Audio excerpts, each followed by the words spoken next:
چرا به داد ما نمیرسن؟ والله بالله به حضرت عباس من دارم میجوشم که بابا 10 سر آیل ملک اونجا افتاد از دارد گشنگی میکنه. چرا گشنگی باید بخوره؟ چرا به داد ما نمیرسن؟ تا کی ما سختی بکشیم؟ تا کی ما به گدای در ببری افتاده باشیم؟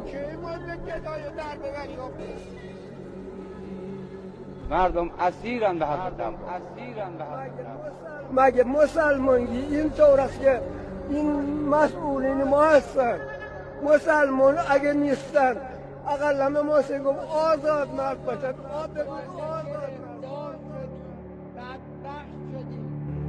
من نمیدونم تا کی ما باید تقاص بدیم به خاطر بی‌عرضگی صنعت خودرو تو کشورمون که اینا آشغال تولید کنن و ما مجبور باشیم این آشغالا رو بخریم. که چی میخوایم حمایت کنیم از صنعت، از صنعتگر میخوایم حمایت کنیم به قیمت جون ما، از جیب ما، از جیب خودت خرج کن، از جون خودت مایه بذار. رؤسای ایران خودرو سایپا کدومشون محصولات خودشونو سوار میشن؟ بعد میگن حمایت از صنعت خودرو. خب مرد حسابی نخر.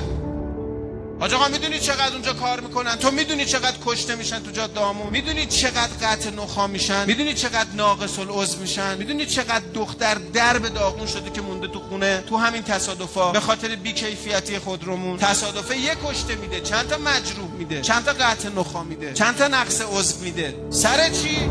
سر این که ما نمیخوایم مسیر پیغمبر رو بریم.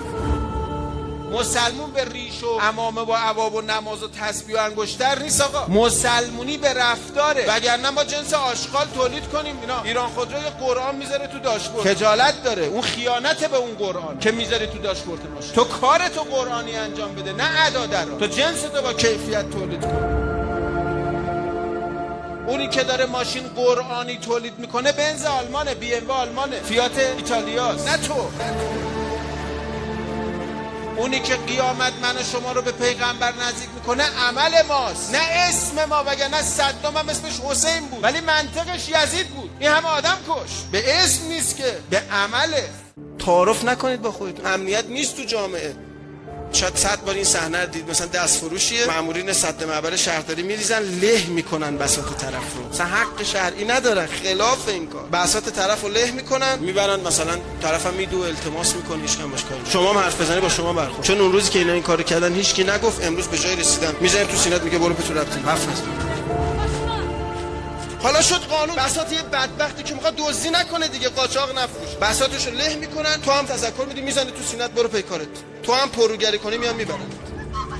من میخوام بگم هیچ کدوم از مسئولین مثلا علمای حوزه هیچ کدوم این صحنه‌ها رو ندیدن مثلا این اتفاقاتو نباید تذکر بدن. نونوایی نمیرن آقایون، تو خیابون رد نمیشن، برخوردار نمیبینن. تا حالا ماشینشون جریمه نشده؟ جریمه همراه با توهین نشدن؟ خب چرا هیچ کی تذکر نمیده؟ چرا انقدر تذکر نداریم؟ یکم که بخواد تذکر بده میگه جایگاهمو از دست میدم. یعنی جایگاه این صندلی، این میکروفون انقدر مهم میشه که من همه چی روی میکروفون میگم غیر از چیزی که به من واجبه و باید بگم.